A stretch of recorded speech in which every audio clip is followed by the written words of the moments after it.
Salut à tous, petit retour sur la grande nouvelle de la semaine. En Côte d'Ivoire, on va donc enfin accueillir la VAR. La VAR va être implantée dès ce week-end pour, je crois, 2 matchs de Ligue 1 comme projet pilote. Donc tout le monde se réjouit de l'implantation triomphale de la VAR, tout le monde sauf moi. Moi, je considère que c'est une aberration. Alors c'est vrai que la Côte d'Ivoire, le championnat ivoirien enfin les championnats ivoiriens de Ligue 1, Ligue 2, Ligue 3 sont régulièrement traversés par des polémiques d'arbitrage.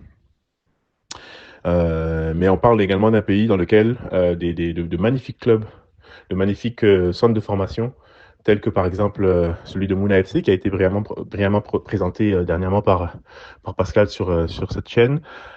Donc, dans lequel donc, de belles académies sont obligées de jouer dans des infrastructures absolument lamentables. Et Mouna FC ne fait pas exception. Quand on voit le gazon de Mouna, je trouve ça déplorable et ça fait vraiment mal au cœur. Est-ce que vraiment la VAR est une priorité pour le football ivoirien? Moi, je pense l'inverse. Alors, donc selon moi, donc c'est une aberration. Il ne s'agit pas de parler pour parler, tenons-nous aux chiffres. On parle, selon les exemples, notamment tanzaniens ou marocains, pour l'implantation de la VAR, d'environ, et là, les chiffres sont très vagues et c'est très minimaliste. Les estimations sont très minimalistes pour la Côte d'Ivoire. On parle d'environ 5 000 dollars US par match. Donc, on parle de 3 000 dollars, de 3 000 francs CFA par match. Passons cette saison-là, qui est juste un projet pilote où on va avoir donc que 2 matchs par saison et c'est par journée. Si on implante la VAR en Côte d'Ivoire, par journée, au bas mot, on parlera de 50 millions de francs CFA juste pour la Ligue 1. 50 millions de francs CFA par journée. Donc, pour l'ensemble de la Ligue 1, qui compte 16 clubs, on est tout de suite en fait sur des montants absolument gigantesques. Multiplier 50 par 16, et vous commencez déjà à voir en fait le coût que ça va représenter juste pour une journée de championnat. Et donc pour l'ensemble de la saison, on tournera autour de 2 milliards de francs CFA au bas mot. Et ce, juste pour la Ligue 1, sachant que la Ligue 2 compte des problèmes d'arbitrage encore plus criants. Et il va très vite falloir mettre également donc la Ligue 2 à niveau et donc appliquer la VAR là-bas. Sachant que 2 milliards de francs CFA, faut juste, par exemple, pour se représenter les choses, voir que, par exemple, le Centre technique national à Bingerville, qui est un investissement absolument capital. Et on se demande même comment ça se fait que on n'ait pas réalisé cet investissement déjà. Et il faut applaudir la FIF pour ça. Le Centre technique national, on parle d'un investissement d'environ 4 milliards de francs CFA. Ça veut dire que si on implante la VAR en Ligue 1 et en Ligue 2, juste pour une saison, on a le montant que nous coûte le Centre technique national.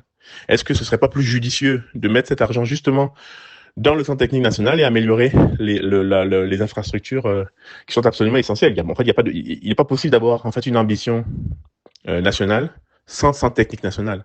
Euh, si on mettait l'argent de la VAR, par exemple, dans le Centre technique national, on obtiendrait en fait l'équivalent de ce qui s'est fait avec le centre Mohamed VI au Maroc, qui vaut à peu près le double de ce que nous coûte notre centre de Bingerville. On parle d'un pays où, par exemple, donc je parlais de l'Africa Sport National, qui va jouer donc un match absolument capital contre l'équipe d'Agboville. Quand on voit le terrain vague que représente le stade d'Agboville, des clubs comme ça en fait devraient être équipés de pelouses adaptées à la pratique du football. Alors plutôt que de mettre cet argent, l'argent de la VAR, dans un investissement aussi inutile, on devrait au contraire aider les clubs à se doter de pelouses adaptées à la pratique du football et permettre justement le développement d'un football technique. Plutôt que d'utiliser, encore une fois, donc de l'argent pour la VAR, on pourrait améliorer la formation des arbitres, leur permettre d'aller passer des stages, que ce soit donc, encore une fois dans le centre technique national, mais également à l'étranger, etc. Mieux les former, mieux les payer. Le salaire d'un arbitre ivoirien tourne autour de 60 000 francs CFA par match quand il est dans sa zone, et un peu plus lorsqu'il est hors de sa zone. C'est absolument Absolument ridicule. En fait, c'est payer des arbitres à peu près le SMIC pour un match de football, quand on sait toute la tension qu'il peut y avoir, tous les enjeux qu'il peut avoir autour d'un match de football, c'est clairement les exposer à la corruption. On pourrait mieux les former, mieux les payer. Donc encore une fois, le salaire d'un arbitre ivoirien, c'est à peu près le tiers de ce qu'est payé un même arbitre au Maroc. Il faut urgemment augmenter le salaire donc des arbitres ivoiriens, renforcer leur formation. Tout ça, ça coûte de l'argent. Donc plutôt que de mettre de l'argent dans la VAR, commençons déjà par la base et donc faire en sorte d'avoir des arbitres mieux formés, mieux sélectionnés et mieux payés.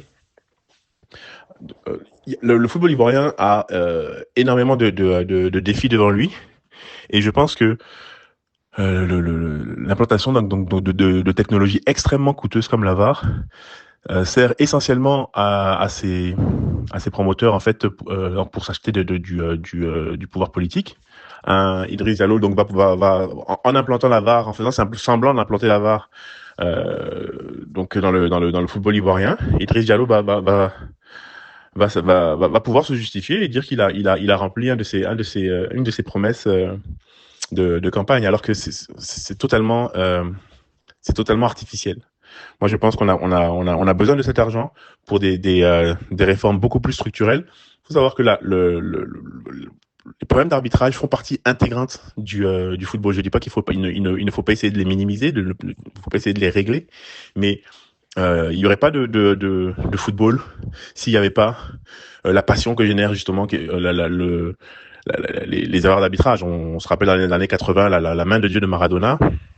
Ça fait partie intégrante du football. Et au final, c'est pas si grave. C'est ce qui nous passionne justement. C'est ce qui fait que certains matchs sont rentrés dans l'histoire pour le bien comme pour le pire, pour le meilleur comme pour le pire. Et c'est pas grave au final.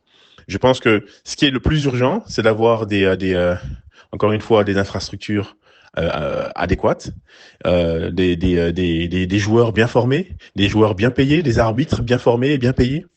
Voilà, selon moi, c'est ça la base. Et ensuite, écoute, une fois que tout ça s'est établi, une fois que tout ça s'est acquis, là, à ce moment-là, on peut penser éventuellement à aller s'aligner sur des technologies qui, d'ailleurs, ailleurs, ne règlent pas tous les problèmes. Au contraire, même, je pense que la VAR, engendre plus de contestations, plus de réclamations, etc. Comme comme on peut le voir régulièrement dans les championnats européens, etc.